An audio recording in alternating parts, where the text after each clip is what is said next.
Okay, we can do okay.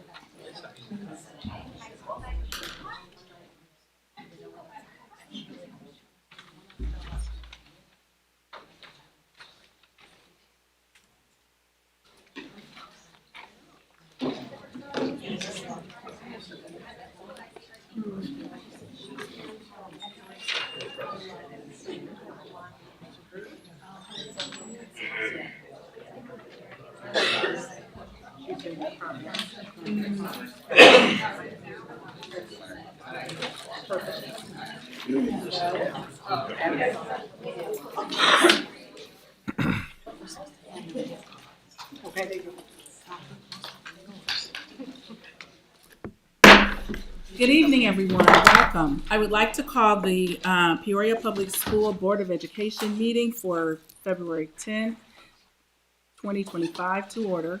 Would you please, Madam Secretary, would you please call the roll? Mrs. Gostick? Mrs. Murray? Mr. Ivory? Here. Mrs. Rose? Present. Mrs. Ross? Dr. Wilson? Present. President McConnell? Here. We have 6 present. Thank you. May everyone stand to share in the pledge of allegiance? I pledge Allegiance to the flag of the United States of America and to the republic for which it stands, one nation, under God, indivisible, with liberty and justice for all. Thank you. Right. I would like to draw your attention to our boards. We have Liberty Leadership Learning with their love story. Thank you so much, Liberty. And then we have the Pride of the South Side, Annie Jo Gordon.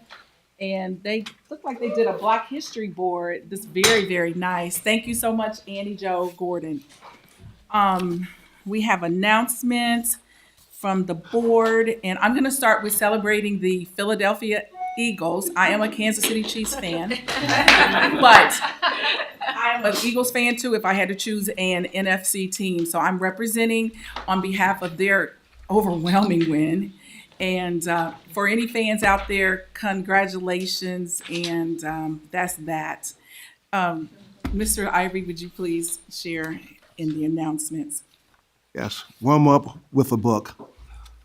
When winter wind howls and skies turn gray, and it's far too cold to go out and play, grab a book, let the story unfold. Adventures are warm, no matter how cold.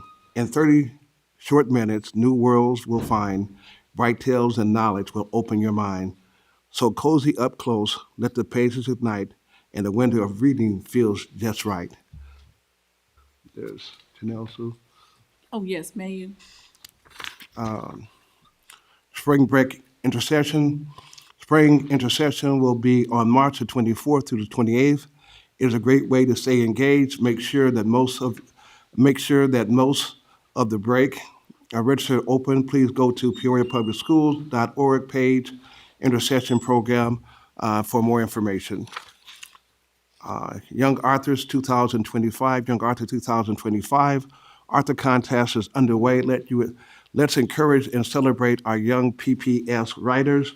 Key dates are April 11th. Teachers will submit 1 winner for each primary school and 2 winners for each K-8 school in the district office. April 28th, district winners will be recognized at the Board of Education meeting.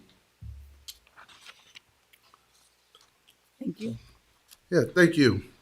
The Peoria Promise Scholarship Program helps to cover tuition costs at Illinois Central College. Don't miss the deadline. Apply today and secure this amazing opportunity for your students' future.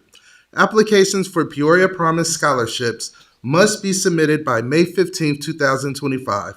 To apply or learn more, visit peoriapromise.org. Cartwheel, your mental well-being matters. Peoria Public Schools has teamed up with Cartwheel to offer free therapy sessions for students. If you're interested, simply reach out to your school principal or counselor to learn more and get started. Let's make sure everyone is in the best shape, inside and out. Speech and debate tournament. Join us at Lincoln K-8 on Saturday, March 1st to cheer on students as they compete in the Mardi Gras Speech and Debate Tournament. It's a showcase of talent, critical thinking, and communication skills. We encourage you to come and experience the energy and excitement firsthand, even if you don't have a student participating. It's a great opportunity to learn more about speech and debate and support our school community. Let's fill the room with encouragement and enthusiasm. See you there. Semifinals begin at 9:15 a.m., finals are at 11 a.m., and the award ceremony will be at 1 p.m. Warrior Way Cafe. Come enjoy a delicious meal and show your support for the next generation of culinary stars at the Warrior Way Cafe. Sign up by noon on Wednesday to enjoy a delightful 3-course meal on Thursday, February 13th. You could find yourself having a Lady and the Tramp moment and enjoy a divine chocolate-covered strawberry cupcake for dessert.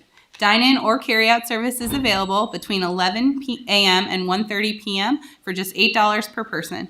To reserve your spot, send an email to warriorwaycafe@psd150.org by noon on February 12th. Good evening. President's Day. Schools and offices will be closed on Monday, February 17th for President's Day. FAFSA reminder. Attention high school students, parents, and guardians. If you haven't completed your FAFSA, this is the sign to get started, or ask your counselor for help if needed. Filling out the FAFSA is required for anyone seeking financial aid for college or technical school. Reach out to your school counselor for more information. Good evening. School Counseling Week. Last week, we celebrated our incredible school counselors. From offering guidance and support to helping students navigate challenges, their impact is immeasurable. Thank you for your dedication, compassion, and commitment to our students' success. Transportation Appreciation Day. School bus drivers are the first smiling faces our students see each morning, and the last to wish them well at the end of the day. Our transportation team works tirelessly to ensure every bus is safe, every route is complete, and every student gets to and from school safely. Let's take a moment on February the 19th to show our appreciation for the backbone of Peoria Public Schools. Thank you. The Wraparound Center. Do you need support and resources? Our Wraparound Center is a one-stop shop for those who are in need, who may need help with therapy, counseling, access to a food pantry, appointments and case management, guidance for affordable housing, and legal services. You don't have to navigate this journey alone. We are here. We care. We are ready to support you, whether you are a student or whether you have a student in Peoria Public Schools or not.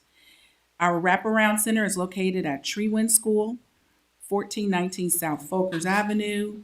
It is open Monday through Friday, 8 a.m. to 4 p.m., even in the summer. You can just stop by or either call us at 309-282-1919. That's 309-282-1919.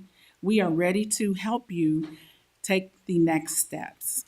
And I just want to add a little footnote on that. Our Wraparound Center is really exclusive. A lot of districts in our state do not offer that. So that's something that Peoria Public Schools can celebrate and be proud of, because we are trying to meet our total student and family care. So we thank you so much for your leadership in that matter. Progress reports. Number 3, progress reports will be sent home to parents on February 12th, which is Wednesday. Thank you, everyone. Our first item on the agenda this evening is Remarkable Spirit Award by Dr. Nicole Corey Molson. Thank you. Good evening, President McConnell, Vice President Dr. Wilson, Superintendent Dr. Crott, and members of the board. First of all, I'm going to invite a couple people to join me here at the podium. So Mrs. Berger, principal of Dr. C.T. Vivian School, and Mrs. Karen Schwagel, who is going to be receiving our Remarkable Spirit Award tonight. So it is with great pleasure that I have the opportunity tonight to celebrate and recognize our winner, Mrs. Karen Schwagel. She has been a kindergarten teacher at Dr. C.T. Vivian School. She's been a teacher there for 11 years, and prior to that, she was a tutor at Hines Primary School. Principal Berger and I chose to nominate her for this award because she truly exemplifies what it means to have a remarkable spirit in PPS. For years, I have watched Mrs. Schwagel in awe of her incredibly high, rigorous expectations for our youngest learners. And I watch her students rise to and even exceed those expectations year after year. If you visit her in the morning, please do sometime to see this, you will see her students lined up outside of her classroom, and she greets each of them individually, and then she gives them 3 flashcards to read, and they are sounding out these words. This was before Christmas. And so you see these little kindergartners saying, cat, and they read 3 words before they enter the room where a full day of learning is in store for them. If you visit her during writing, like I did a couple of weeks ago, you will see kindergartners right now at this time of the year independently writing 2 to 3 sentences. And they are all sitting at their desks, sounding out every word and writing. Honestly, I taught kindergarten. The work she's doing is what we typically see in first grade at this time of year. So it is truly remarkable. And last year, I had the opportunity to sit in on an achievement conversation that Mrs. Berger was having with her. And she had a wide range of abilities in her classroom, as most kindergarten teachers do. But her data, her mid-year NWA data, I'll never forget it. All students were in the high growth box, every one of them. But she wasn't satisfied because there were a few that just weren't as high as the other ones. So she was like on a mission to make sure that she push them even higher, and it truly is remarkable. So I just wanted to recognize her for her passion, her dedication, and her just high level of rigor for our students. And at this time, I'd like Mrs. Berger to also be able to say a few words about her. Thanks, that's a lot to follow up on, but I would like to also comment on another reason why she is great recipient for the Remarkable Spirit, because of a few words that she always utters throughout our school, and it's, what can I do to help? And those are her words that are always, what can I do to bring forward this, or I've got an idea, and let's try this, or something. So always looking to take things to the next step, and always promote our school, promote our students, do what's best for them. My own daughter doesn't think that I would know how to teach, but we're trying to sound, I'm like, get your thumb out. She's like, Mom, how do you know this? And I say, Schwagel. And she goes, oh, Swagel. So she knows that. So yeah, so her methods and her madness are truly inspirational in our building, and we're very grateful to have her energy and her spirit. Wonderful.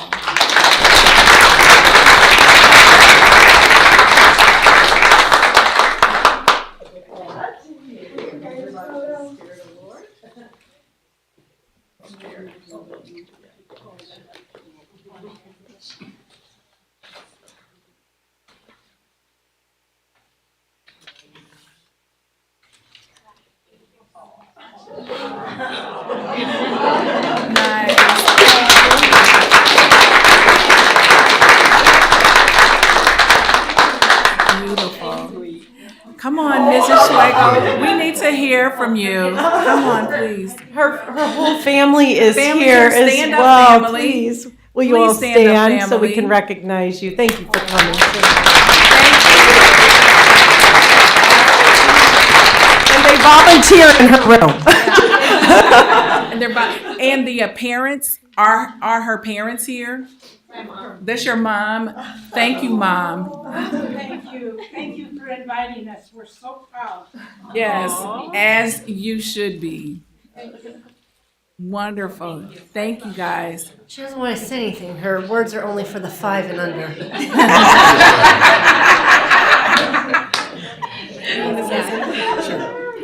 So I had the opportunity to go see Ms. Schlegel's classroom and really all of CT Vivian a few months ago. Mrs. Bergner was very kind and gave me some of her time. And so I haven't seen quite what Dr. Corey Melson referenced, but I was able to see some of that magic and some of that rigor. All of her kindergartners were involved in the lesson and were learning, and it was really exciting. And as someone who has a first grader and so not too long ago had a kindergartner, I had a frame of reference to compare that to. And so thank you, Mr. Schlegel, for everything you're doing for our district.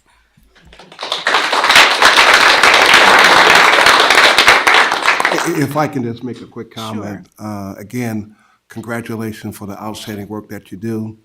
My grandkids, I'm proud to say, go to CT Vivian, and they love CT Vivian, and you guys do an outstanding job. I've been there a couple times, so keep up the great work.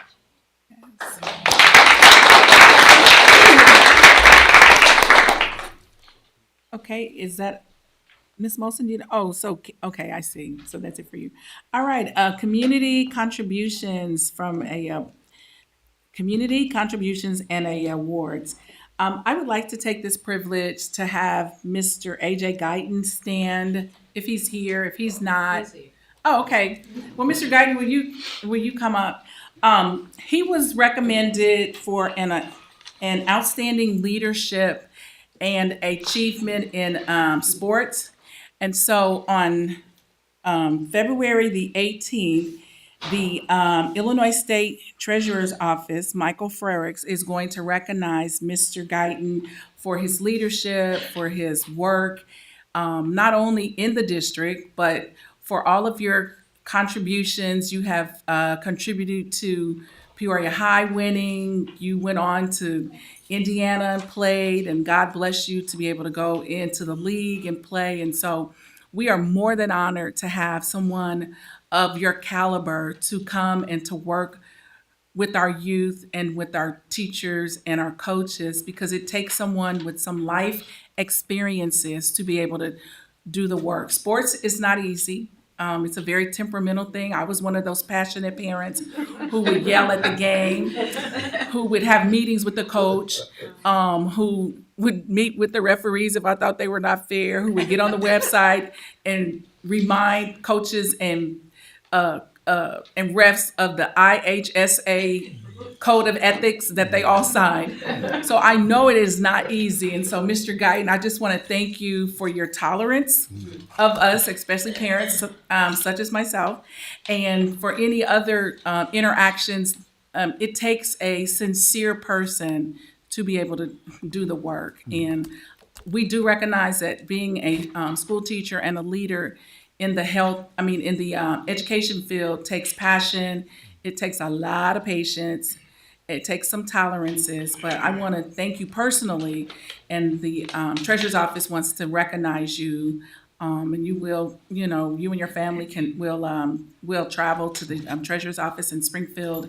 They will have a ceremony along with some other people throughout the state, and then they will serve a nice lunch for you and your family. So congratulations. Thank you. You may share. I'll just say real quick, I'm glad somebody finally noticed. It was tough, but no, it's challenging, but necessary, and somebody has to do the work.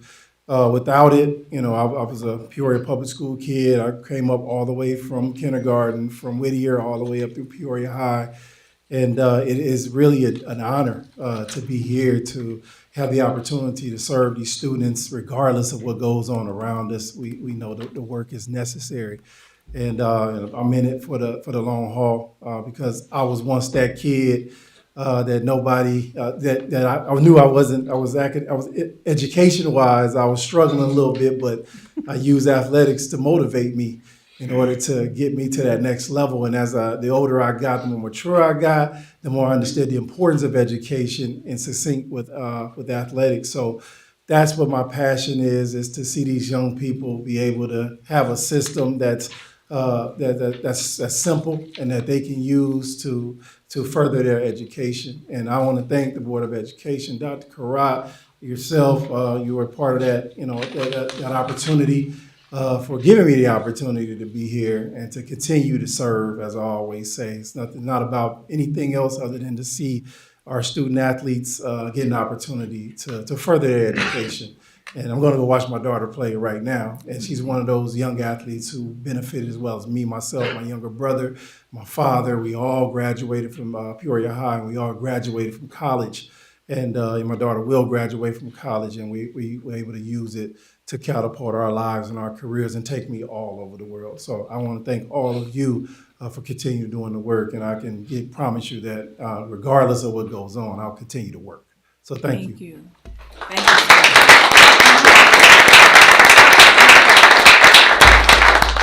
All right. I think that's an excellent example of being raised in the district and then coming back and being able to use your life experiences to pour in, to add value to our district. It becomes personal when you get to come back and see that you might have been that difficult kid and you figured it out. And at least our district helped give birth to the path he is on. And so that is exceptional, and I am excited for it.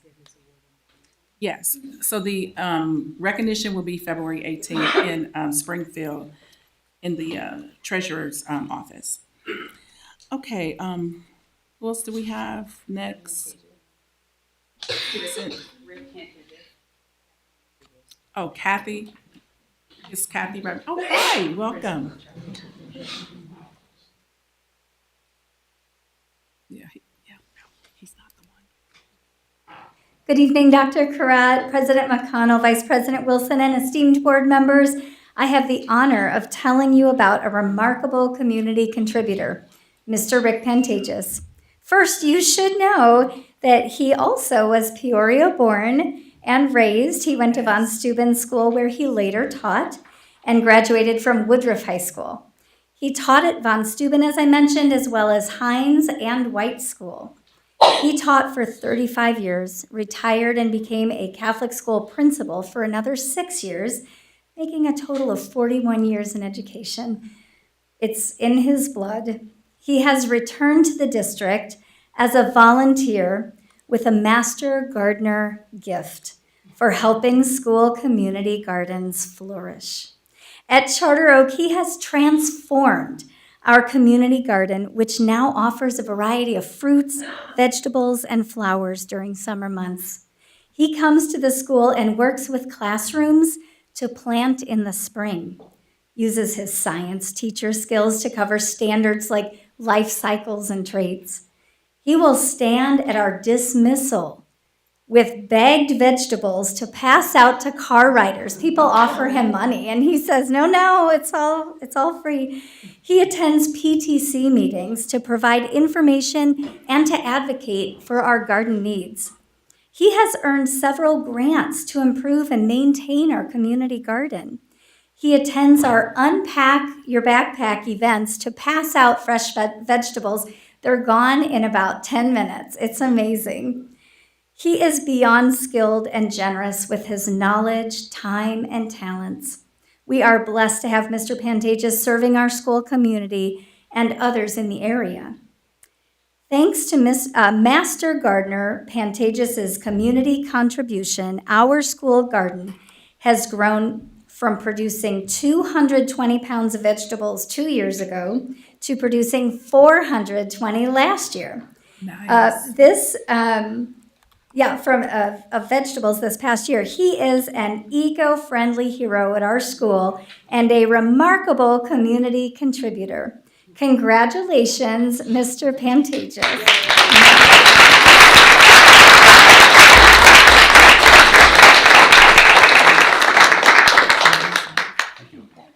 Thank you very much. Speech? Oh. I think I'd get away with that. Thank you. First of all, this isn't possible without the support of Mrs. Rodriguez, the Parents Club, the school secretary who I knock on the door all the time bringing goodies, the teachers that have the kids come out and plant the plants and come out and pick vegetables in the fall, and also the custodians that help out when I can't be there to water and things like that. So this is a team effort. So thank you very much. I appreciate this award. Thank you. If you guys will pause for the picture. Now, your family's here with you? Pardon me? How many is your family here with you? My wife is over here. Well, she should be recognized for her sacrifices.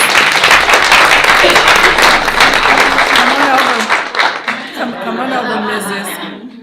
That is so kind. It is so kind to have that kind of, relationship. And your spouse could say she needed you at the house doing things, and to share you with the school and the neighborhood is really awesome. So thank you. Does anybody else want to share anything? Yes. I want to say thank you. I think it's an excellent idea. I've been floating that idea for our schools on the south side. I represent schools, all the schools, but majorly on the south side of Peoria. And I think that we should be able to do that farm to table kind of concept at all of our schools. So thank you. Amazing. And if you have any other master gardeners, you could refer them to us. Thank you.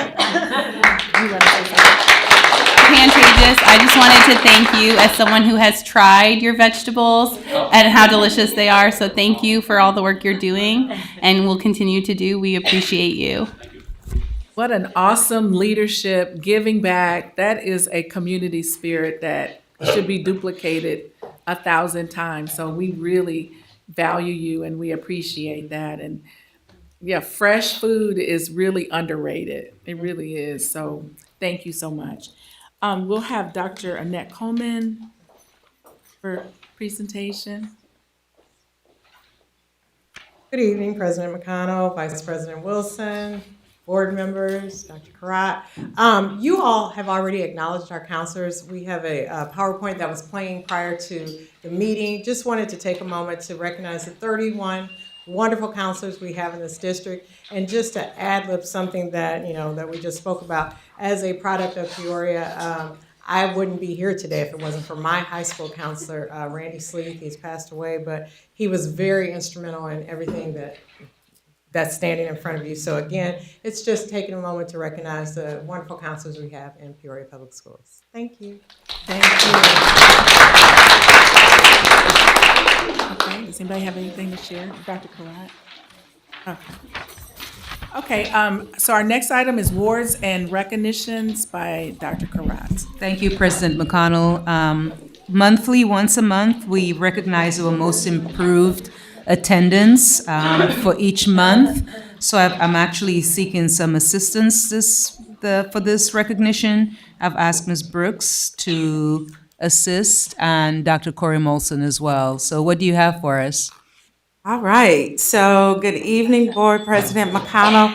Appreciate the opportunity to stand before you with exciting news about our attendance for January, which is one of the hardest months. So the Elise Ford Academy increased by 10.27% from last year, which is awesome. So Laura Rogers, can you come on up? Miss Rogers has some of the best attendance. Don't you go nowhere. Oh, come over. She has some of the best ideas for motivating kids and getting them to school. The challenges that she comes up with not only excites her students, but also excites her staff. The last one she just had, I even got excited about. She had the little bracelets with, what are they called?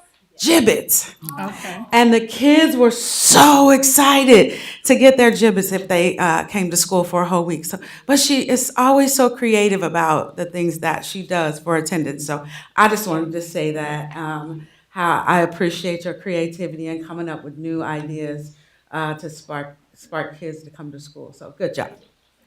Awesome. Principal, would you like to recognize some of your staff? Would you like to recognize some of your staff who actually help you with your program? Good evening. So I've been up here a few times. Just a few. We have a really a strong tier 1 plan. So it's not just one person. We have an attendance team that does some of the background work, but it's every teacher and staff member, from greeting students in the morning to making those connections with home if students are missing. And a huge shout out goes to our parents. If our parents are experiencing any type of barrier, they've really done a nice job this year of reaching out to us to ask for support. And then with the help of Family Corps and transportation, we're able to really help out our families. So that has been very rewarding and is paying back in dividends. And you've bragged about Coach Kenny to me. I know.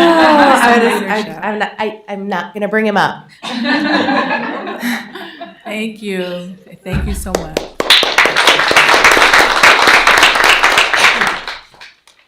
I'm really excited to celebrate our number 2 most improved attendance for January with a 9.56% difference over last January. Julie Hancock from Hines Primary School is our winner. I'm going to let her tell you some of the things they're doing. So my staff and from the office to the custodian to all the teachers are amazing at building relationships with families. They know that that is the key to getting kids to school. This January, we are starting something new with our house system and looking at building relationships outside of the classroom, helping our kids try to make connections with people that aren't just their classroom teacher. As amazing as our classroom teachers are, they can't do it all for their students. So having our students have connections throughout the building, I think, made a real impact this month. Thank you.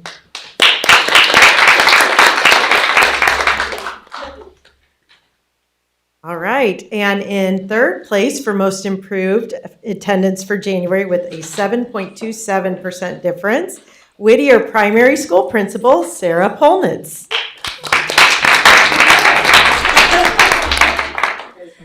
Good evening. I brought 2 of the amazing people who are helping create a culture of excitement at Whittier in regards to attendance. I have our secretary, Angie Picarni, and then I have our ROE truancy officer, Ms. Brooke. So we now meet with the students, a group of students, twice a week on Mondays and Fridays to celebrate them coming to school and their success. But as you've heard from the lovely principals before me, we have really created a culture of celebrating and making the kids excited. So from the moment they walk in, teachers and staff, you'll hear say, "I'm so happy you're here." And we mean it, and we want them to believe it and know that's true, and it's paying off. So thank you to both of you and the staff of Whittier. We're excited. Awesome. Thank you.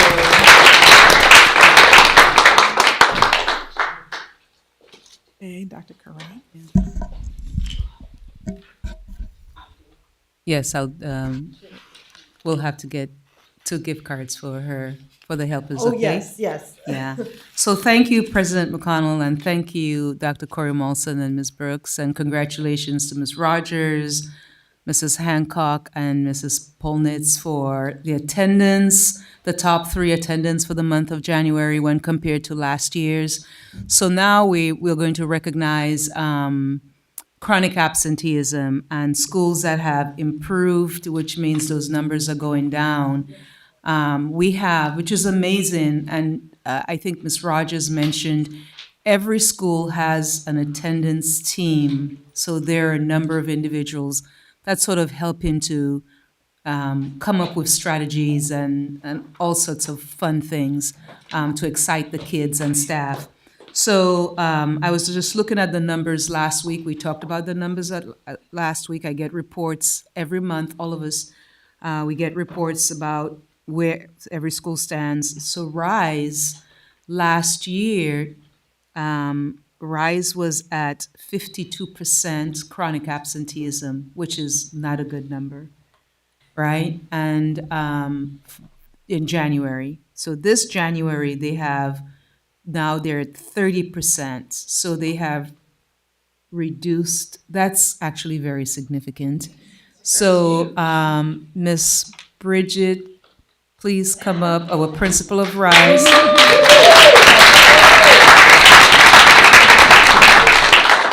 Karstensen. So it is, as I always, when I come to speak before you, I always talk about what an incredible team we have at RISE. It is every person pouring themselves into our kids, our families, what they need. And so we have all the things that you would typically see in a school. So we have a culture for learning. We get kids excited. We want them to be there. We welcome each one by name when they come in the door. We also do attend dance parties every quarter to celebrate kids who are coming to school. But we also have this incredible team of people who help support them getting to school. So we also work with Miss Brooke, the truancy officer with the ROE. She's been incredible in supporting families, meeting their needs, getting kids to school when they need a ride because they've missed the bus. And we also work very closely with our family school liaison, your family core, Miss S. She is very often going around and doing a trip through Peoria. For us, it is a little more difficult because we are serving children throughout the entire area as opposed to a more concentrated area near the school. So she is out picking up kids who missed the bus. And so we've established that relationship with families that please call us. We will figure out a way to get your kid to school. So we still have a lot of improvement and a lot more work to do, but we certainly have made progress, and we are appreciative that that's been recognized. So thank you. Thank you. Dr. Corey Molson, Ms. Sack, Kim Sack, principal of Northmore. Last year, January 2024, they were at 24% chronic absenteeism. January 2025, they're at 15%. Again, that is significant. I'm going to say the same thing I said last time. I mean, we're just doing all the things that everyone else is doing as well. I am excited to see what February is going to bring. I was lucky enough to get to go to Ron Clark last summer, and we, you were there, Dr. Crott. We have installed the house system at Northmore, and so February we've kicked off a house challenge, and the house that has the best attendance, which it was quite a ordeal to sort all the kids because you can't like pull it up in Skyward or anything like that. We got it all together, and our core value hall will get to decorate it in their colors, their symbols, and all the things at the end of the month. So we're going to keep that going each month. So. Awesome. I do have one thing I want to say. So Mr. Pantagius and I were colleagues together at Von Steuben for a really long time. And our courtyard was just dwindling away to nothing. And he was one of the first phone calls I made when I became principal and said, Rick, I need your help. And he came over and spent out. I wish he's gone, but you have to tell him. Like, he spent hours and hours in my courtyard, like pulling up all the pavers, and it's looking beautiful, and it's because of what Rick started. So I just want to acknowledge him. Thank you. Thank you. And President McConnell, the final school and principal, Mrs. Rodriguez, Charter Oak, January of 24, they were at 25% chronic absenteeism. January 25, 16%. So congratulations. So thank you for recognizing that. It, like everybody else has said, it is definitely a team effort. Here with me tonight is Secretary Spawn, and she is really the front lines of it because she is able to notify us if somebody is going to be out or if something's going on. A lot of our school secretaries are kind of the first people that get that information, and she is just very, very helpful in making sure that it gets to the right people so that our FSL can go do pickups, or I can make a personal phone call to find out how we can help support. So it's just an awesome team effort, and I want to make sure she got that recognition too because she is a frontline worker. So thank you. Thank you. So while they take their picture, you've heard board, we have some amazing principals. The principals are so dedicated and focused. They have this intentional look on data every day. They're monitoring data. They are the house visits you mentioned, Hines. Hines and Northmore and a couple of schools are implementing what you've learned from Ron Clark Academy, which then creates internal great competition amongst each other, each house. They're doing prevention and early intervention. You heard working with families, going out and picking up kids, providing support for families. Also ROE, the Regional Office of Education, they're an amazing partner as well. There's a lot of school-wide competitions. And so yes, you guys are just, I'm very, very, very proud of you, and I'm happy you're seeing the improvement, not only in attendance, but the decrease in chronic absenteeism. So keep it up so that on the report card, you can really share with your families, and also educating our families. I think this year, we have really, I think Ms. Rogers, you mentioned it, we've been intentional about just sharing our families what missing 1 day or 2 days or 3 days. And I think our families are responding as well. So thank you. And I see Mr. Brown, you're here as well, supporting Rise. So thank you. You're part of the team. So that's it, President McConnell. Thank you. So they're doing a great job, and they're seeing the results. Yeah, awesome work and awesome. I appreciate your extra mile efforts, because I understand that it's not easy and it's not necessarily up to the student to actually get there. A lot of it is parenting, it's the home environment, and it's the priority on education. And so many of you guys have to step in and do a double task in keeping the kids motivated when sometimes the families aren't. And so thank you so much for that love and that passion and putting that extra work in, because it's not easy. And hopefully those kids will grow up and come back and do something fantastic, and they'll give you a shout out on national TV and say it was Principal Polnitz who helped me get to where I am. And that's the that's the satisfaction. And sometimes it seems like it is delayed, but what you pour in, I do believe in the principle of sowing and reaping. And when we sow good seeds, good things kind of cycle back. So thank you so much. We now have a district presentation from Mr. Collins. Thank you for being here. And we understand principals and leaders, if you guys need to leave, go home, because you are approaching a 12-hour day.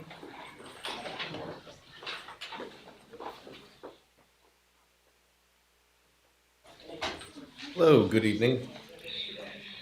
President McConnell, Vice President Dr. Wilson, board members, Dr. Barak. I'll try to be as brief as possible, and forgive me, I've not been feeling well the last couple of days, so if you bear with me. I'm just going to do a real quick overview of what we kind of look like this year and what we're anticipating for next year, for what our needs are going to be for vehicles. So right now, for this year, we have 82 routes. Out of the buses that we have 17 spare buses. Why those are important is on any one given day, we will have anywhere from 10 to 15 buses that are out of service. They're out of service due to inspection needs, mechanical issues, a number of things that can take a bus out of service. In addition to that, we regularly have days where we'll have anywhere from 3 to 6 out-of-town field trips. With 3 high schools and our conference of sports going all over the place, from Springfield to Danville to Quad Cities, it's not uncommon for us to be running those out-of-town field trips on any given day. A good example is this previous Friday, we actually ran out of buses and trying to cover everything. So we usually have 1 or 2 extra buses on any given day. Now for next year, with the addition of the 2 schools, some other areas where we need to add services for, those 17 spares are going to be adding 8 routes next year is what we're anticipating, given what changes we know are coming. If you take that 7, 10 to 15 that were out of service on any one given day, you couple that with the out-of-town field trips. And then in addition, with the 2 different EPA grants that we are awarded, 2 of those spares are actually going to be going away due to the EPA grant. As a part of the requirement for the EPA grant, those have to be essentially disposed of. So what we're looking at next year is not enough vehicles to continue to operate. We're going to, on any given day, we're going to be anywhere from 6 to 14 vehicles down on any given day. So in conclusion, we really need the vehicles. On the action item that's been presented to the board, the modified action item, we really need those vehicles in order to make sure that we can continue to maintain services at the level that we've been providing to our students. As you can see, otherwise we're going to be 6 to 14 vehicles down on any given day. So if you guys have any questions, I'd be happy to try to answer any questions. Board, anyone with questions? Yeah, I have. Yes, yes, ma'am. Mr. Collins, I'm wondering, I hear you mentioning 6 to 14 buses down. Mhm. What does that mean? And we're short. We won't have enough buses to run all of our routes. We Oh, will they're be. not out of service, they're just, you're saying? We don't have them. They don't exist. Mhm. Does anybody else have any questions? Anybody? I just have a couple. So the buses we are acquiring, those are all new buses or slightly used? So we purchase. I will purchase used buses for full size. I do that because we don't have to do an RFP for those. We can also get more bang for our buck per se, and the lead time on those is much Turnaround. reduced. We can get used vehicles 5 to 6 months, where new vehicles we're looking at probably a year, 8 months to a year lead time on those. Okay, and then do we have ample drivers for those additional routes, or do we need to hire drivers? Knocking on wood, we are fully staffed. We are in a good place where we are thank you. It's not often I get to say that. In my experience, I've been here a long time, and we're usually 20 drivers short. It's just, this year has been a little bit a godsend. We are still able to continue to hire. We are continuing to hire. We know what our needs are going to be for next year. And I always say it takes 35 days to make a driver and 1 day to lose them. So we are always hiring. But we are in a very good position right now. Okay, and then my last question, so with the drivers, customarily, they would do a split shift. You have like your AM crew, and then you have your PM crew, so the pickup and drop off to school, and then the picking up from school and then home. With these new routes, are we going to employ people like a straight shift where they're on at 6:30 a.m. and they're working until 4? Or how does that work in terms of staffing? So as far as our staff is concerned, we do a lot. So most all of our employees have an AM PM route. So they'll work from 6 to 9 and then come back from 2 to 5. Most all of our employees have that shift. We also have midday stuff that we do between that with field trips, Woodruff, a slew of special needs transports. There's all kinds of things. Work sites where folks do the AM PM, but they also work in the midday. We also do after school activity work at several schools with the 21st century grant, not 21st century, I'm sorry, that grant ended. A couple of different grants where we take students home from their after school activities. So it's not uncommon for us to have drivers from there from 5:30 in the morning till 7 o'clock at night. Okay, and then in terms of drive time, when you're on a CDL, are there limitations to the number of hours logged without breaks? So school bus drivers are generally exempt from those rules like you would have for an overland semi-truck driver. Okay, does anybody else have any questions? I Sure. do, I have a question. Is it true that you have more bus drivers than you do routes? Yes, yeah. Okay, so those additional bus drivers, how do they fit in? Are they just on call? No, we call them standby or subs. They come in and their job is to be available to fill absences. So they don't do anything, just wait to see if they can fill an absence? On good days, we will have 1 or 2 extra drivers sitting in the break room, and they're there to cover emergencies or something that happens. A lot of times we'll send them out to stage. So we'll send them out to stay at the stadium. So if a parent calls and says their kid missed the bus, then sometimes we can send them to go pick those kids up or do those other things. That's not the norm, but that's what they're there for, is to cover for the absences that we have. Because we're right around a 10% absences every day. So you're saying it's only a couple of people? Because I know that I thought it was a lot more than that. We have a lot of extra people, yes, but we are also filling absences and utilizing them for other things. But we'll have 2 or 3 extra in the break room right now, which is a good thing.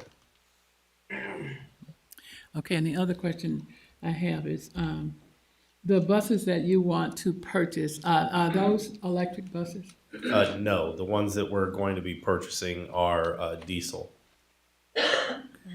They're used diesel vehicles. EV vehicles right now would have to be purchased new, and you'd be looking at probably December delivery for EV vehicles. And we need them in July. Are those going to be air conditioned? I don't think so. Because we buy them essentially off lease, so they're used vehicles. So if air conditioned vehicles are available, I always try to buy air conditioned vehicles. I don't believe these are, but I haven't looked at the full spec on them yet. So the 13 buses that you want to purchase at 1.2 million are not air conditioned? 3 of them will be for sure. The others, I'm not sure yet. I haven't seen the full spec yet because they're off lease vehicles, so we get a little bit of a choice. Okay. Thank you. Okay, anybody else? All right, thank you so much, Mr. Collins. Thank you very much. Appreciate the information. All right, next item, presentation from audience. We have one, you will have 5 minutes, and the board secretary will keep the time. Miss Leslie Danich. Hello, good evening, members of the board and Dr. Crott. My name is Leslie Danich. I am both a PPS teacher and a parent of a PPS middle school student. I have gone back and forth over speaking before the board on this issue for quite some time, as it is difficult for me to distinguish between those roles when addressing my concerns with standards-based grading at the middle school level. For reference, I'm a 2nd grade teacher who is part of the standards-based grading committee from the beginning of the process. I have been implementing standards-based grading in my own classroom for the last 2 years.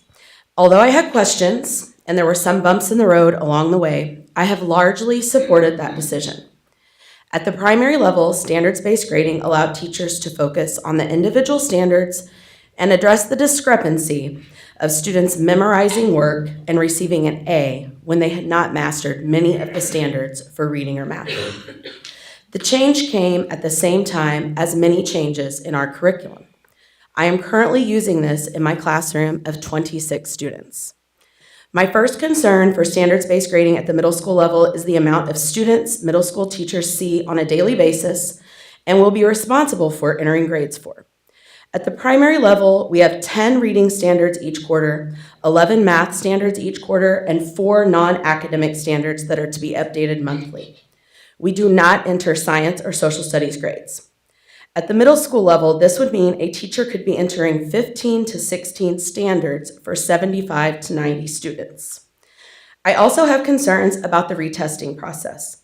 Currently, students are able to request a retest once they feel they have shown improvement in the content area or standard. It has been stated that this could be done during GIP, WIN, or advisory. But again, I am concerned about how feasible that is when students are not with the same teacher all day and are instead rotating between classes. Other parent-centered concerns I have are based around honor roll, athletic eligibility, and student-led ability to request retest for that many standards each quarter. I know from my personal experience how excited my own child is to be on honor roll after missing that experience his last year of primary school due to standards-based grading. Primary schools steered away from that practice and instead acknowledged students for other things like attendance, behavior, and online work completion, none of which focused on academic achievement, which my own child did excel at. My teacher brain also struggles with the continued messaging that this is a research-based decision. As you are likely aware, due to emails from other parents, parent social media groups, and town hall questions, there is no peer-reviewed research that links standards-based grading to increased student achievement. Anecdotal evidence is something we don't recognize when presented by parents and teachers alike, and I don't feel as if it should be the primary evidence used to support a change, that will not carry into high school with these students. I do want to acknowledge that I am in full support of common assessments, pacing guides linked directly to the district-provided curriculum, and the organizational structure that the standards-based grading committees, along with Mrs. Donath, Mrs. Bohm, Mrs. Brown, and now Mr. Benson, have created. I think those are valuable tools that increase student achievement. I feel like using these tools allows the district to proceed with the strategic plan without implementing standards-based grading for middle schools.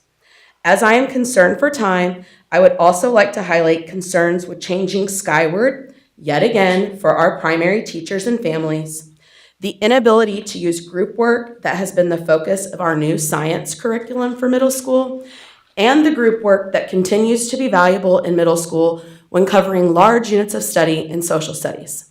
Again, I support many of the curriculum-based changes we as a district have made, but see standards-based grading for middle school as a hindrance to what we are trying to accomplish in regards to higher standards, student achievement, and student-centered outcomes.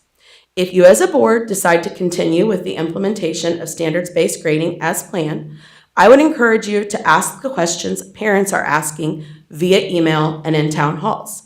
I would also ask that you report out on how Skyward will be changed to implement this, as currently grades do not transfer within the system and teachers are using Excel spreadsheets to average grades for each standard at the primary level.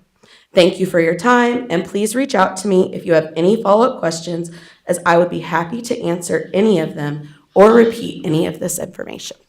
Thank you. Does anybody have any comments of Dr. Karat? Thank you, President McConnell. I wanted to thank Mrs. Danich for sharing her, not only her teacher experience, but also her parent experience on this initiative for middle school. I'll ask Ms. Donath, not at this time, sometime to let's provide a public presentation. And Ms. Danich, I'd love some of the thoughts. So if you can share that with Ms. Donath and myself. You guys have spoken. Okay, great. And I know you were in the virtual meetings as well. So there's still work. It's still in its exploration stage, and you've done a really nice job, Ms. Donath, just leading that work as well. So I've gotten feedback from a number of individuals who have sent to you, and I know you're working with the research group AIR as well. So I would love us to go through all of the items that was brought up and sort of flush it all out. So thank you again very much. So President McConnell, I'll recommend a presentation from the district side at some point. Maybe the end of this month, or maybe next month. Maybe the end of this month or March. We have one scheduled March 10th. Okay, March 10th. perfect. There's one scheduled March 10th. Thank you. Yeah, I just have a question about the transition. So we use it in primary system.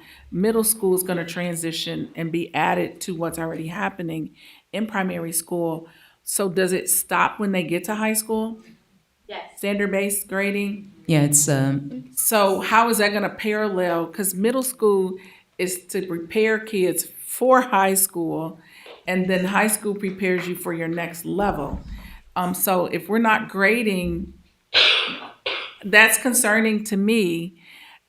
Then, and I see why it works in primary school, because it's a different kind of learning. And as it was stated, when you add science, social studies, and when you start building your school transcript, middle school is considered secondary in most districts. It changes. Like in district that I grew up in, secondary was 7, 8 through 12. Here, middle school is 5 through 8. So technically, are they considered in their secondary education role from 5th grade forward? no, it's middle. But let's wait for the presentation on the 10th. No, But I'm this just is- saying, I'm putting out questions that need to be answered. And I think this is the place to put these questions out there, because I imagine there are some parents and families feeling and thinking the exact thing, so that when she does her presentation in March, that's the information that I'm seeking as a board member, and I imagine parents are too. But yeah, we must make that make sense, so the transition for the student is not confusing, one, and then the transition for the parent and family, because we want to prepare them ready for high school.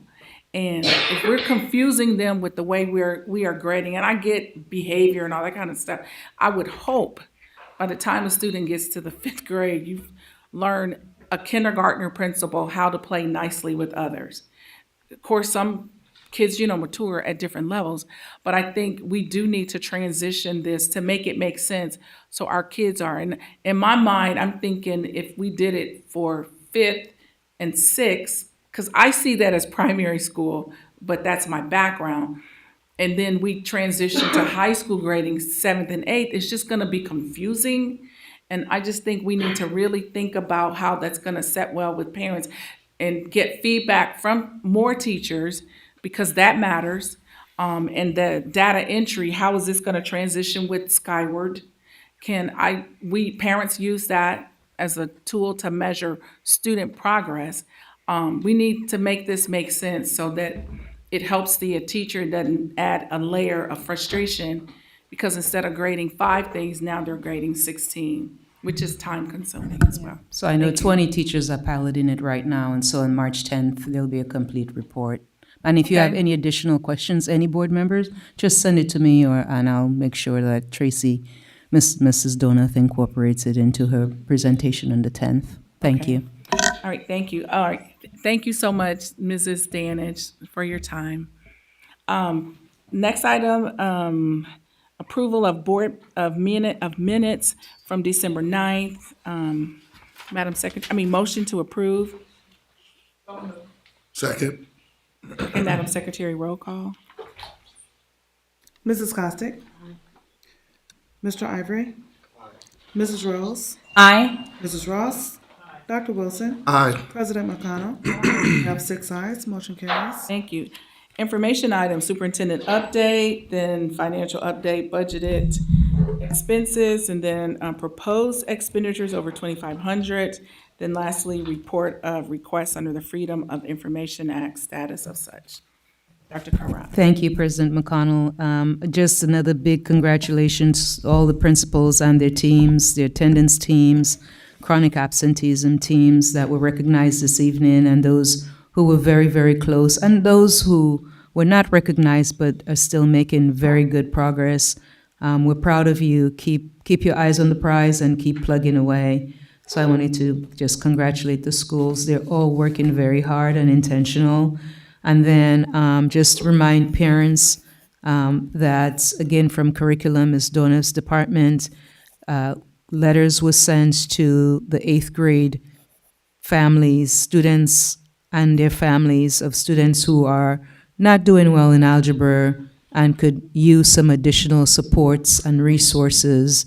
We would like them to practice, ask for help, take advantage of what we're offering. A letter was sent to those who are getting what, a D or an F, so that they can have an opportunity to, again, do well and pass. Because if we know all of our 8th graders are being exposed to algebra in 8th grade this year, and next year, like if they, at the end of the year, if they do not do well, they'll have to retake it in high school. So just letting parents know that support, service, and help is out there. And then I receive the weekly updates from all of the principals every week. I get a ton of them. I read some, I listen to some. Some of them are all coming in at the same time. But high school, Richwoods, I remember Mr. Robertson talking about reminding families that Illinois, the state of Illinois, is moving from SAT, the SAT test, that standardized test for college, to ACT. And I wanted to remind parents and students, if you're listening, students and parents, teachers, even remind your kids to talk to the principal, the counselor, about the available resources. We have quite a bit of preparatory supports for them so that they can practice and do well. So that's out there as well. They can check with their counselor at the school. And I think Ms. Ross reminded our parents and seniors to fill out the FAFSA, that, you know, it's on a first come, first served basis. Hopefully the money is still around. And we want them to be able to fill it early so that they're in the queue to get funds before it runs out. And then Peoria Promise Scholarship. Again, seniors, 3 high schools, Peoria Promise, that opened on February 1st. More money, more scholarship dollars to help you pay for college. And there are a lot more, in addition to Peoria Promise, a lot of additional tuition-free scholarships. So those are just a few reminders that I wanted to share with the students and families and the community. Thank you. Okay, thank you. A financial update, Mr. Willis? Receipts year to date total $152.4 million. That's up from $141.9 million reported on January 27th. Most of that change was state and federal receipts. And in terms of trend, receipts year to date are 61.8% of budget. Typical trend is about 54.2% of budget, so we're ahead of the game slightly in terms of receipts. On the spending side, receipts or expenditures year to date totaled $149.8 million, and that's up from $140.9 million reported on January 27th. That change is basically salary, benefits, and capital outlay costs. Expenses were 58.1% of budget. The trend is about 60.3% of budget, so we're trending favorably there as well. I'd be happy to answer any questions anybody might have with respect to our financial report and data presented for that. Any questions from anyone? Okay, next item, proposed expenditures over 2,500. If anybody has any questions, I'd be happy to respond to those. Any questions? Okay, item 4, report of requests. Thank you. Thank you, President McConnell. Since our board meeting January 27th, we have received 2 new requests, and there were 2 pending requests noted on January 7th. Of those pending requests, 0 requests remain open. And to date, we have, since January 1st, we have received 7 requests for the 2025 calendar year at a cost of $350. Thank you. Thank you. All right, consent agenda. Vice President Dr. Wilson. Yes, thank you, President McConnell. The consent agenda consists of the following items. Item number 1, gifts to school district. Item number 2, payment of bills. Item number 3, payment for travel. Item number 4, human resource report. Item number 5, field trip, high school girls soccer tournament. Item number 6, support for abatement review, board's proposed ordinance change. Item number 7, memorandum of understanding with the Peoria Federation of Teachers, Local 780 regarding fiscal year 25 teacher evaluation process developed by the RIF Joint Committee. Item number 8, overnight field trip approval, Reservoir Gifted Student Council, State Convention. Item number 9, memorandum of understanding with the Peoria Federation of Teachers, Local 780 regarding teacher release, time, full-time, grow your own program, and alternative teacher pathway program. Item number 10, field trip Woodruff, Illinois, high school culinary competition. And item number 11, Von Steuben, 8th grade end of year trip. And that concludes the entirety of the consent agenda. Thank you so much, Dr. Wilson. Board, do we have any items we would like to pull separately for separate vote?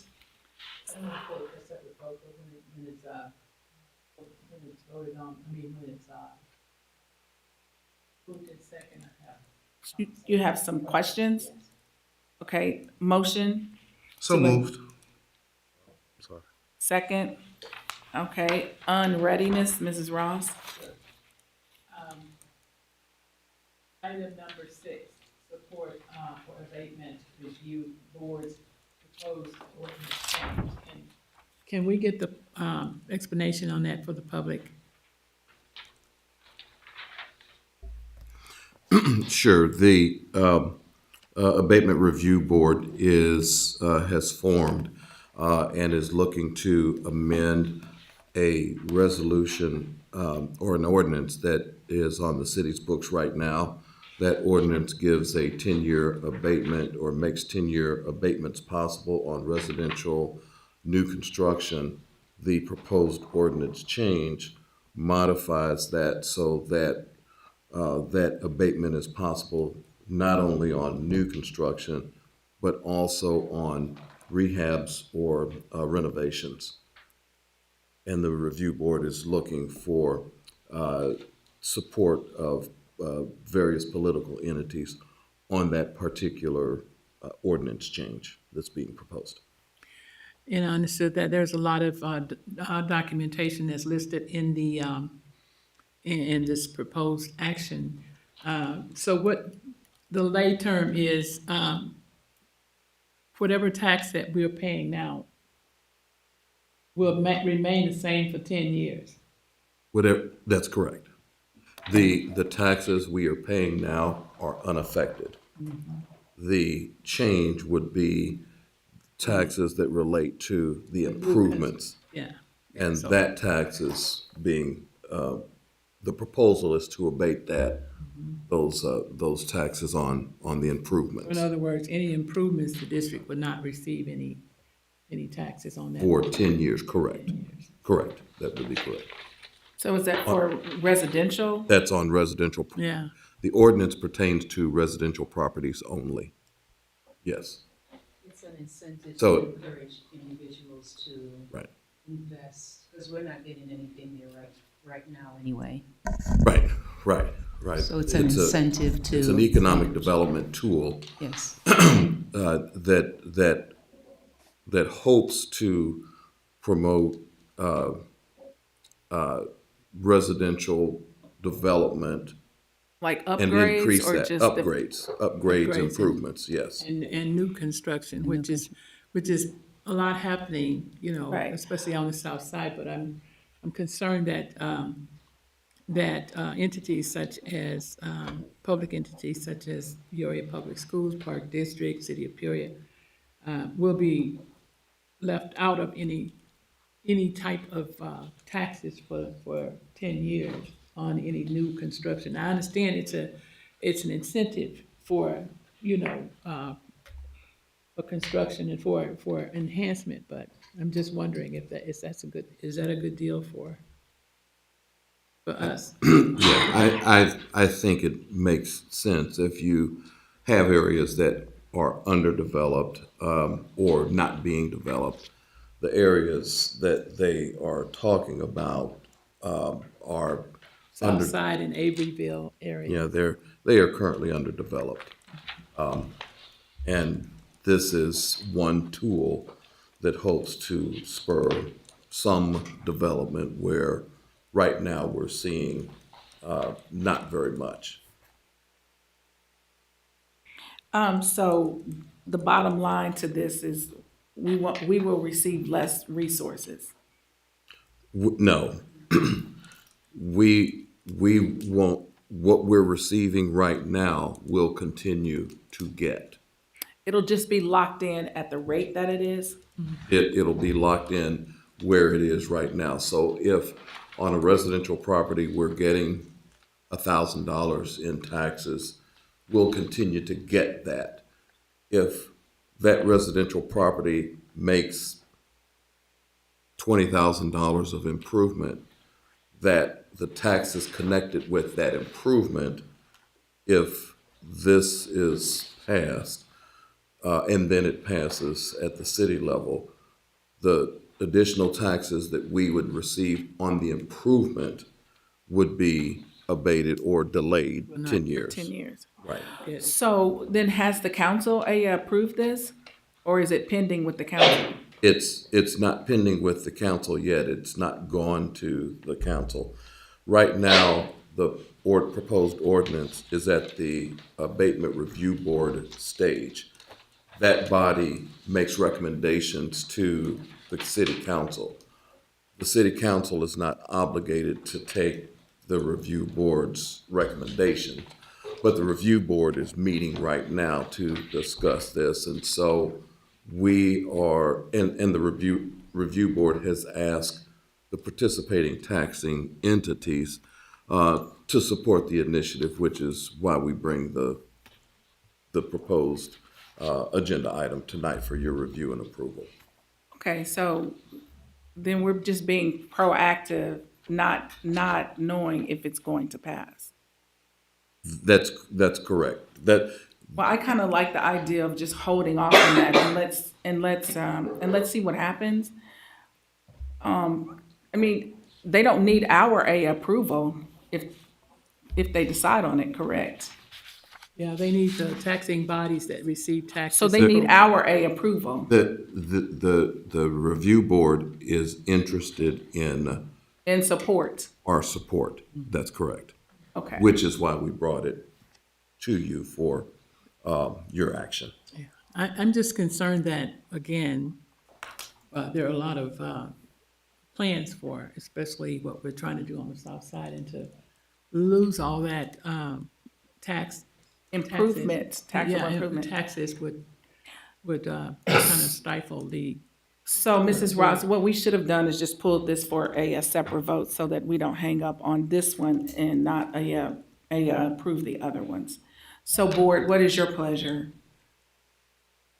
I would simply say this, Madam President, is that this is is a very common strategy to incentivize economic growth and development into a blighted area, and it does have to be given careful consideration. But the whole purpose of that, when it was created by the federal government, was to develop areas that are underdeveloped and that you give incentives, because people aren't coming into those areas unless there's an incentive to do so. So what you may give up on the front end of this, you may get far more growth and development where you attract smart investment. Money gets attracted to the community for growth and development, and that could outweigh, if you're looking into the future. So I think it does have to be very carefully considered. And it's something that is common practice throughout the whole United States in terms of economic development strategies for growth. So I'm not sure where I would stand on this issue at this point in time. I surely would like to take a look at some of the tracks and some other factors before I would be completely comfortable in saying it. But I do understand the whole strategy behind it and what it's done and why it's been very effective across the country in terms of inspiring or enhancing economic growth and development in a blighted area. Does anybody else? Because I'm inclined to just pull this, to make an amendment, or we can approve the action with the exception of number 6. And going forward, if you have a question of this magnitude and detail, it's smarter for us to pull it for a separate vote so the other items are not caught up in it. So at this point, we're going to modify the motion. Let's do an amendment, and we're going to approve all the items except item number 6. There's another item too that I wanted to talk about, but. Okay, but in the future, I'm asking you, if there's something that requires a long discussion, let's pull that out for a separate vote so that we can make progress with the rest. So modifying the motion on the floor is to approve everything. And what is the other item that you wish? Are you asking questions in detail? I'm just asking questions. That's what we're supposed to do after every, all of our committee. All of our items are talked about. For the sake of time, I'm gonna modify the motion to exclude number 6. And what's the other item so I can separate I it? wanted questions on number 7. So you have questions on number 7? Yes. Do you have questions that would determine whether or not it is approved? No. Okay, all right, thank you. Modifying the motion on the floor to approve all the items except number 6. We're gonna table it for further discussion. Madam Chair, a point of unreadiness. I just want to be clear that is there a time frame by which this has to be done in order for it to get through the process? Is there any time limits on it? I just want to make sure that whatever time frame we decide that we're going to make a decision, Madam Chair, For sure. is that we don't miss a time frame that would block economic growth and development if we deem appropriate that it makes good business sense Okay. for the school district. I believe the next meeting of the review board, the next and final meeting of the review board, I think it is February 18th, which is next Tuesday. And that's Okay. before our So next then we board should meeting. probably get, yeah. We All can, right. and we can attend that meeting also, correct? Yes. Yes. Yes, it should be public. Okay, so then we're just gonna modify the motion to accept item number 6, to consider it at we're gonna table it for a later time. Can I get a motion to approve on the amended? So moved. Second? All right, thank you. Madam Secretary, if you can call the roll for the amended motion? So just to make sure, what we're voting on is the amendment to adopt the consent agenda minus Correct. option number 6. Yeah. Okay. Madam Secretary, for the roll? Mrs. Costick? Mr. Ivory? Aye. Mrs. Rose? Aye. Mrs. Ross? Aye.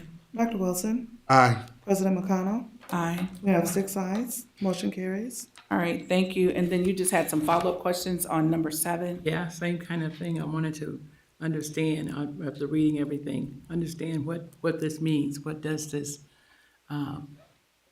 regarding teacher evaluation process?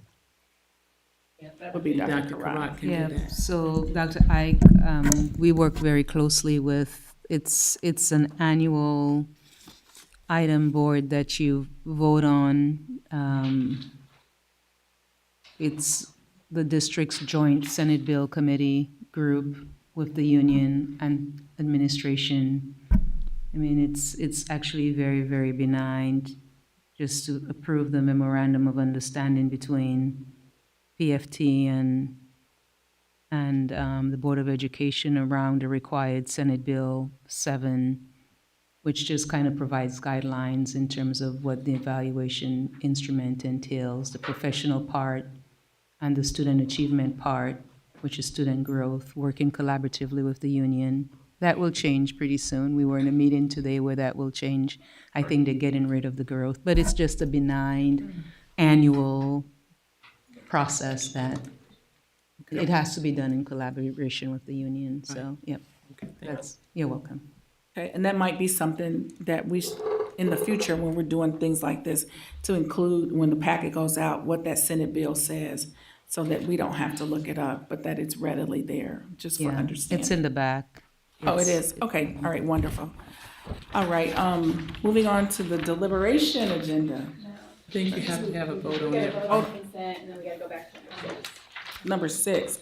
What are we voting to, table it? You have to make a motion to table. Okay, motion to, table item 6. Wait, sorry, right now, the consent agenda is on the table, it needs to be voted on. We have already voted on the consent. We just modified the motion. You voted on the motion to modify the consent agenda, minus option number 6. Okay. So now we need to approve all the other items. Yes. Okay. Motion to approve all the other items with the exception of number 6. Second. All right, Madam Secretary, for the roll, please. Mrs. Costick? Mr. Ivory? Aye. Mrs. Rose? Aye. Mrs. Ross? Aye. Dr. Wilson? Aye. President McConnell? Aye. We have 6 ayes. Motion carries. All right, thank you. And motion to table item number 6. So moved. Madam Secretary, for the roll. Mrs. Costick? Aye. Mr. Ivory? Aye. Mrs. Rose? Nay. Mrs. Ross? Aye. Dr. Wilson? Aye. President McConnell? Aye. We have 5 ayes, 1 nay. Motion Thank you. carries. All right, deliberation agenda. Dr. Wilson. Deliberation agenda, item number 9, memorandum of understanding with the Peoria Federation of Teachers, Local 780, regarding teacher release time. I thought I already read No, this. deliberation. Number 12. My apologies, 12. all. Deliberation agenda, item number 12, resolution to effect a permanent transfer from working cash fund to the transportation fund.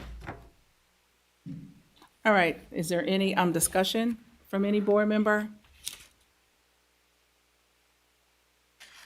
Anybody before we entertain a motion to approve or either deny?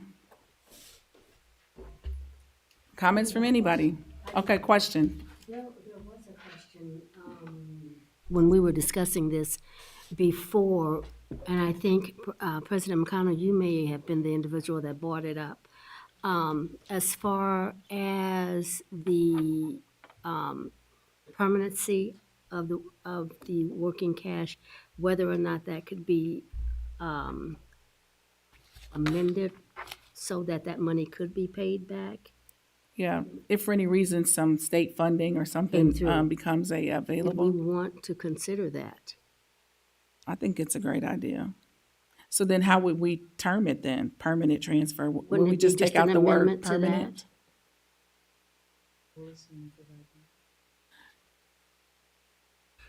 The resolution clearly indicates permanent transfer. The transportation fund right now is running negative.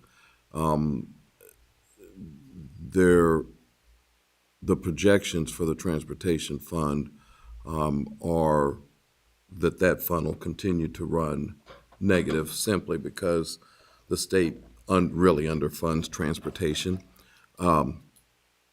My personal opinion is it's not foreseeable the transportation fund would ever be able to repay it, which is why we're proposing a permanent transfer. But somebody could leave us $1 million and we could.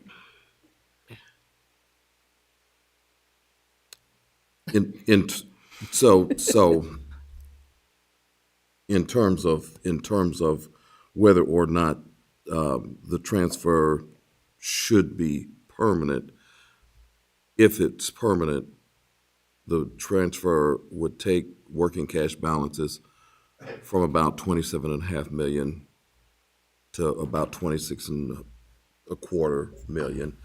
That's not a substantial enough reduction, I guess, in my opinion, that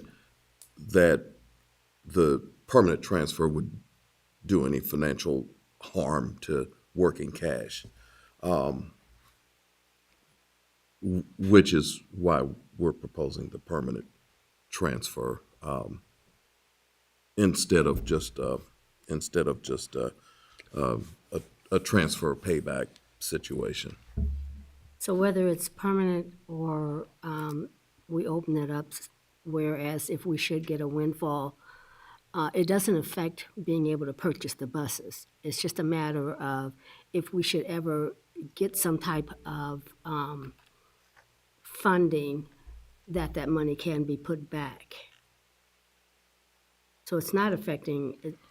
And so that's the only reason I'm asking. Because isn't there a certain amount that is supposed to be kept in that working cash?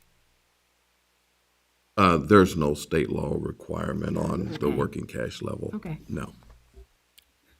There's no state law requirement, but it is a board requirement unless this board wants to change that. It is in the regs that, that the money should be paid back. I mean, if we just take out the permanent, if it takes 10 years to pay it back, we don't know what's going to happen, but I think that, I don't think we should do a permanent.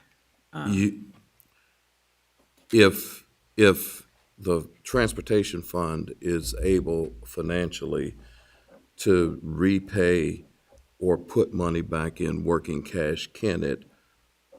You could, I guess the answer would be yes.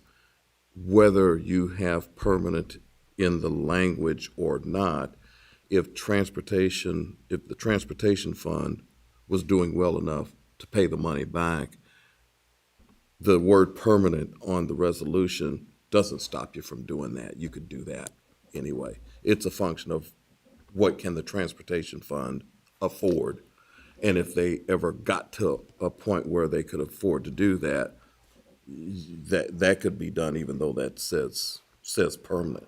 So we're basically semantically saying it can be paid back if they have it, and then we're just saying with permanent, the expectation is not, we're not expecting it back.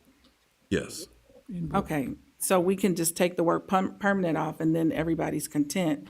So if the magic happens one day and they can give it back, at least it's already there. It's not assumed, because it could be that you are not here and I'm not here. Right. Correct? Sure. Yeah, okay. Can I ask a clarifying Sure. question? If we take the word permanent out, will it be required at some point that they have to pay this back? No. Because, is that correct? Ask your question If we again, I'm take sorry. the word permanent out and we Mhm. just approve the transfer, not a permanent transfer, just a transfer, is there any requirement on the transportation fund? If you leave the word permanent in there, what you're communicating is that there is no expectation that there is a payback. And then if payback occurs, it occurs. But it sounds like they want to take it out, so I want to understand what taking it out means. Can you explain that clearer, please? If we take it out, what does that mean? So I know what I'm saying, yes or no to. Yeah, if we end up approving it as a transfer without that word permanent, what would that mean, Mr. Willis? I would probably have to research that with our legal counsel that Counsel's deals here. with our bonds. This language came from our legal counsel who deals with working cash bonds, the group out of Chicago. I would feel more comfortable, I guess, responding to that question because I'm not sure if taking the word permanent out changes. I'm not sure what that impact is from their vantage point, and I'm not sure how the auditors would view that transfer with the word permanent out. I know that if the word permanent is in there, that passes muster. What everybody's expectation would be without the word permanent in, I'd have to research because I'm not sure what auditors would say and bond counsel would say in terms of that repay. I'm just Okay. not sure. Thank you. Are we ready for a motion? Just some Okay, yes. clarifications here. So on the bond side, and being somewhat familiar with bonds as a former investment banking guy, it does have some implications because in some cases you have sinking fund debt that you have to pay back bonds early based upon other factors.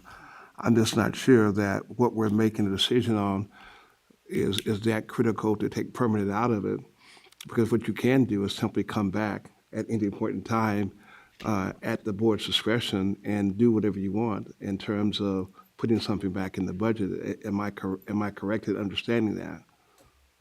If the transportation fund became financially well off enough to repay, if you have the word permanent in the language, the transportation fund could still give money back to the working cash fund. Well, in order to So- get it so the- passed, I will yield to my colleagues on this issue. So the word permanent doesn't harm the possibility of repay should the transportation fund be able to someday do that. Does anybody else have any questions? So permanent just creates, there is no expectation of it. Correct. And then to not say that it's just a transfer of funds, it just leaves it open. If you don't use the word permanent, I guess I'm, Yeah, I think we're saying the same thing. And the reason why this is important to us, because we are accountable for expenditures. And when you start going into savings to meet a need, we're just vetting and justifying for our fiduciary role here to be responsible.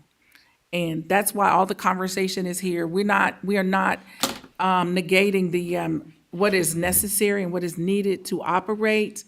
We just know that things are slimming down and we just need to be wise, and we don't want to make decisions that in 2 or 3 years we come back and say, gosh, we really spent money we didn't have.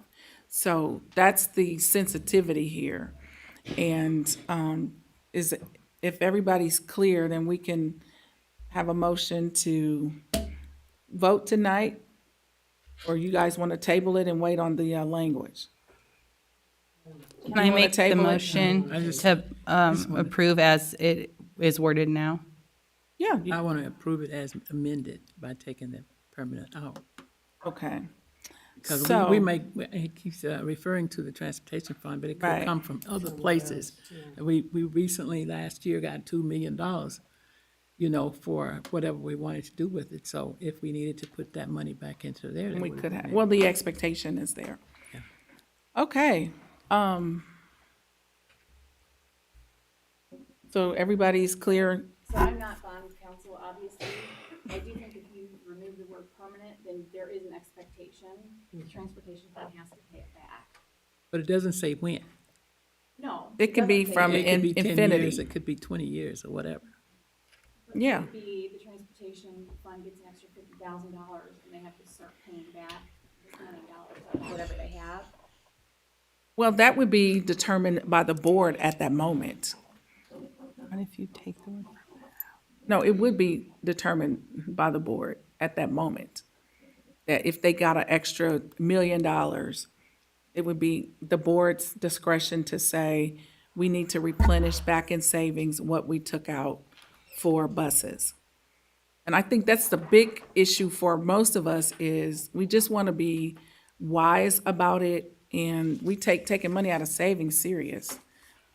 Because what money we do have is not a lot of money for a district this size. It's just not. President, Yes. can I say something?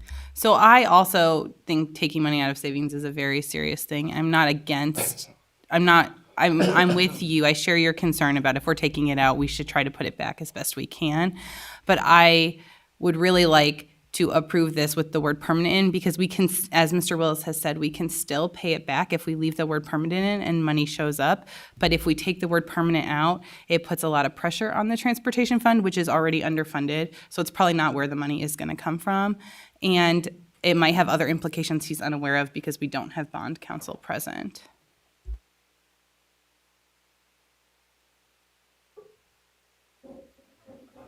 Okay. Yes, you want to make an observation? Yeah. Sure. Why not add that phrase, approve it as written? Say that if the transportation that will be repaid. That way you protect the permanency. Are you comfortable with that? But Yes. Mr. Willis? You're only talking about the transportation fund when you say if the transportation fund gets. Right. I'm not talking. Right. If it gets money, you want it to repay. Yes. So add that in the caveat. And then you deal with the permanent one, and you got your caveat. Okay. Well, that makes sense. Is that? I like that. Okay. It works. So we're gonna add to resolution to affect a permanent transfer from working cash fund to the transportation fund. The language there, Jennifer, should be, Exactly what he said, if the transportation department becomes solvent. okay, so we just need to document that language now for the record so that when we vote, it is clear. So let's say that again, if, Tammy, did you get it? If you could repeat it one more time. So if the transportation department becomes solvent. Transportation fund, yes, thank you. Then it will repay. The working cash fund. it Yes. will repay the working cash Thank you so much, Dr. Ike, and we appreciate you and your insight. You get a sticker today. All right, board, are we ready to, we want to do, okay, let's do item number 12. Motion to approve this with that added statement: if the transportation fund becomes solvent, then it will replenish, it will repay back to the working fund. So moved. Second. All right, Madam Secretary for the roll. Mrs. Costick? Aye. Mr. Ivory? Aye. Mrs. Rose? Aye. Mrs. Ross? Aye. Dr. Wilson? Aye. President McConnell? Aye. We have 6 ayes, motion carries. Thank you, Jesus. Okay. Item number 13, Discipline Committee. Yes. Item number 13, expulsions with the expulsions held in abeyance. All right. The proposed action is that the Board of Education approve expulsions with the expulsions held in abeyance listed on the report dated February 10th, 2025 be approved as presented. All right, Madam Secretary for the roll. Mrs. Costick? Aye. Mr. Ivory? Aye. Mrs. Rose? Aye. Mrs. Ross? Aye. Dr. Wilson? Aye. President McConnell? Aye. We have 6 ayes, motion carries. Number 14, suspension review. The proposed action is that the Board of Education approve the suspension review listed on the report dated February 10th, 2025 be approved as presented. Madam Secretary for the roll. Mrs. Costick? Aye. Mr. Ivory? Aye. Mrs. Rose?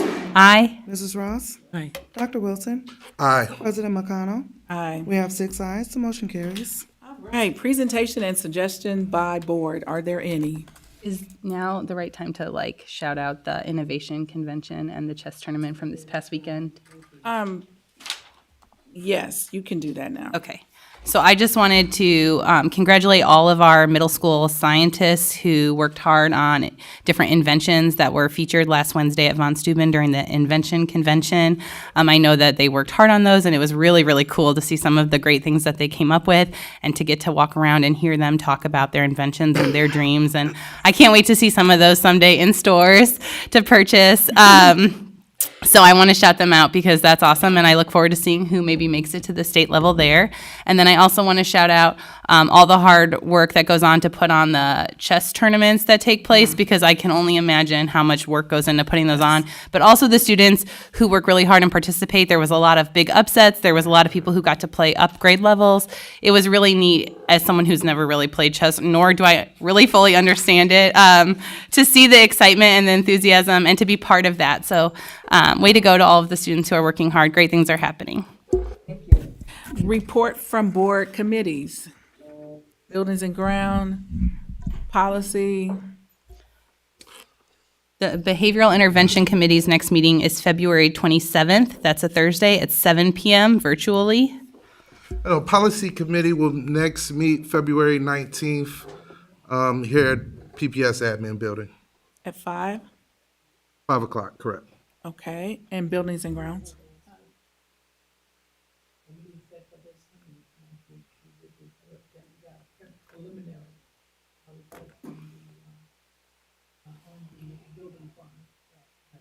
But the Master facilities plan. plan. Oh, and master that would facilities. That would be coming forth to the board. Okay, thank you. Any other announcements? Motion to adjourn, please. So move. Thank you, Jesus. Let's go home.